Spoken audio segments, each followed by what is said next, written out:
It's really cold outside.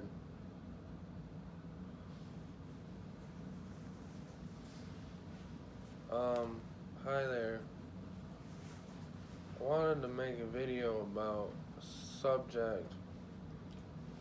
Um, about this country. And there's so much you could talk about when it comes to the United States. There's so much you could talk about with the history. But I wanted to um, skip past all that and go right to a kind of commentary on current events and future events specifically. Now, I mentioned that it's cold outside,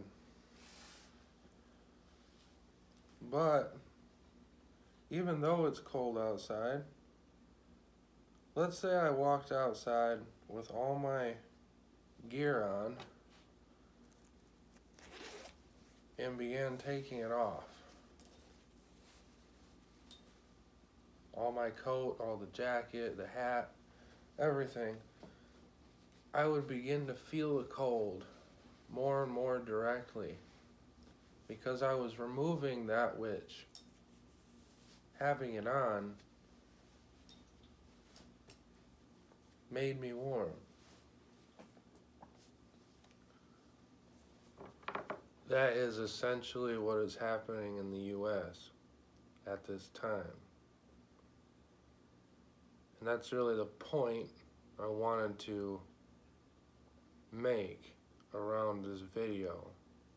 What this video I want to, the point I want it to surround is that while we might relent, while we might take it easy, while we might relax, nature does not. Nature is relentless. Nature does not rest. The physical laws of this universe do not give in, no matter how we feel.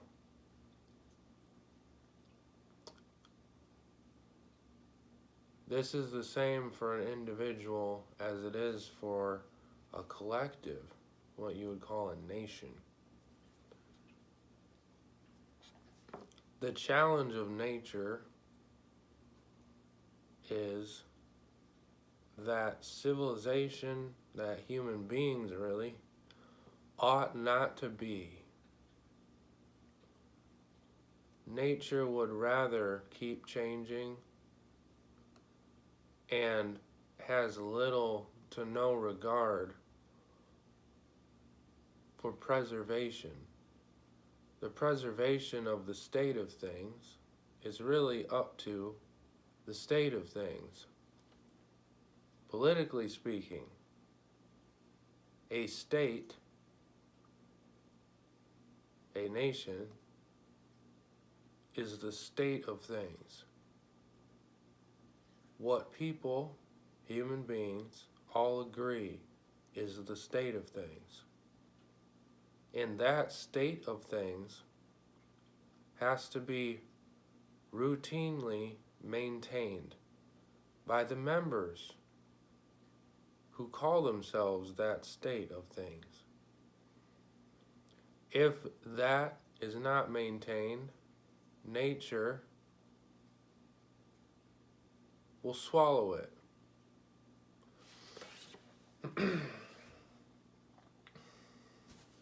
This is why we see in history, I don't know if you can see that, I drew some,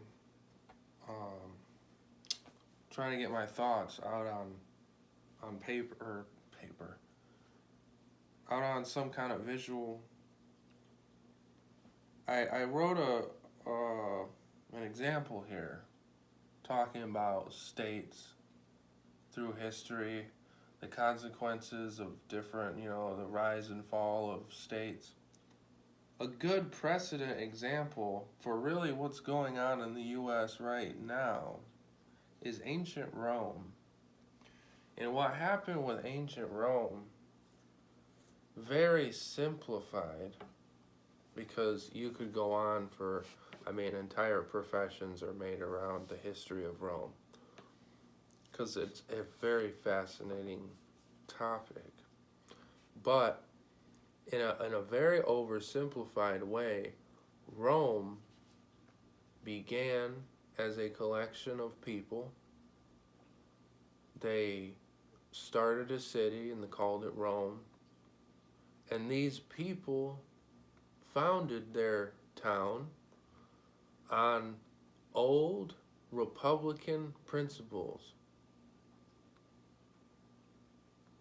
Obviously, I don't mean Republican in the modern sense. They started their town on Republican values of self-sacrifice for the better of the whole. Values of hard work means great reward. Law and order, crime didn't go unpunished. Civility, people were civilized. Men grew up expected to work and serve to protect their republic. Women were expected to maintain the household, to raise children. People in general tilled the fields. They fought the wars. People, for the most part, shared a collective struggle of trying to exist. Everybody pitched in, everybody felt the consequences, and everybody reaped the rewards. It was a people's city in the ancient sense. Rome was a people's town. Because of their values, Rome became very strong, eventually overtaking the Italian peninsula and soon most of the Mediterranean. Rome's legions, who were born and bred, disciplined men, won battle after battle, put enemy after enemy to the sword. First Carthage, then the rest. Gaul, the Germans, the Greeks, the Persians, all these fell under the rule of this republic. But over time, the republic began to erode,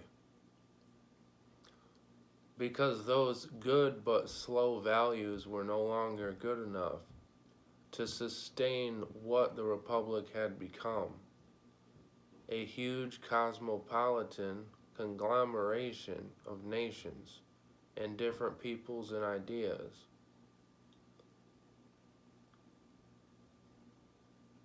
And as the Republican values eroded, material success, material prosperity, which those values afforded in the first place, somebody tilled the fields, somebody worked the fields and gathered the grain to be able to have all that bread.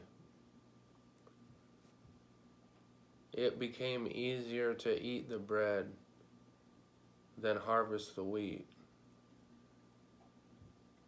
So Rome over time became eroded with those values, and it fell into empire. It fell into exploitation, where Rome relied less and less on the central core of their noble, hard-working values, and relied instead more and more on the exploitation of orbiting people. This is what eventually eroded the stability of the now empire, and the empire, of course, fell. Because the very thing that gave rise to the empire to begin with, those values, were forgotten. How does this relate to the U.S.? And why might the U.S. suffer the same fate?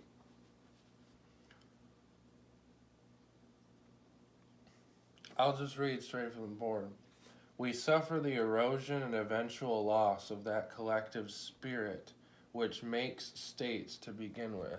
Now that's kind of what I already talked about. Strength to meet challenges erodes when there aren't challenges to build strength from.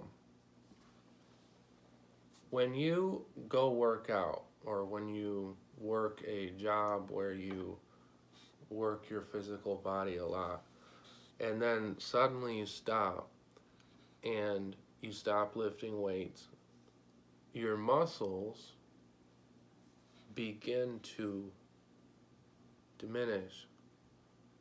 Because your muscles, when they grow, I mean, this isn't scientific in any way, but when they begin to grow, it requires that they first break their old size so that new tissue may come in and expand in size. And then that's to break. And then, as far as I know, that's how muscles work, in a very crude way. In the same way, though, that's how prosperity works. That's how abundance works in a sort of collective sense. Nature challenges us with survival.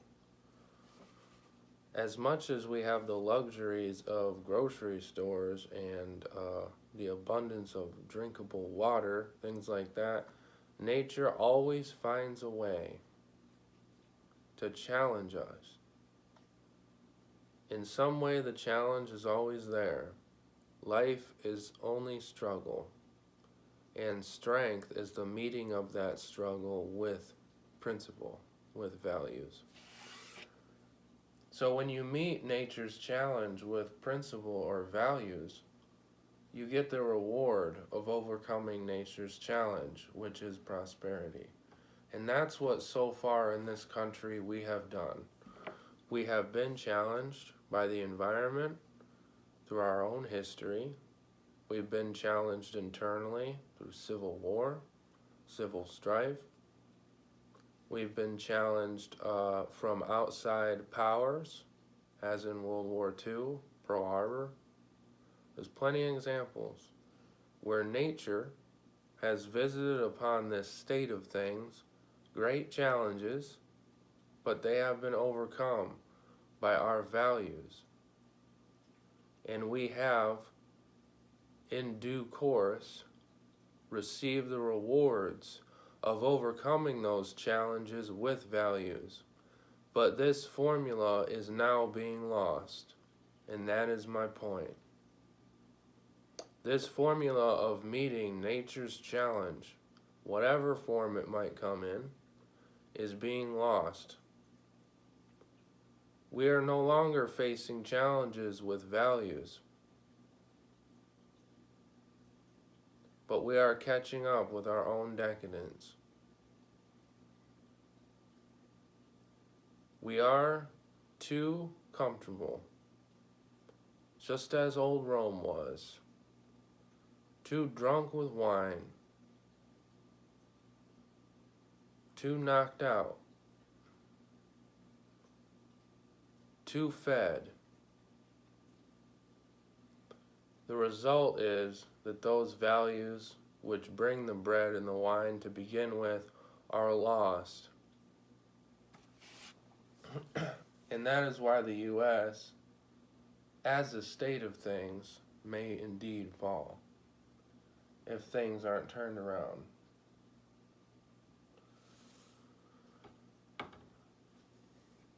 Because, like I said, while we might relax, while we might give up, while we might gain laziness, nature does not and has infinite energy.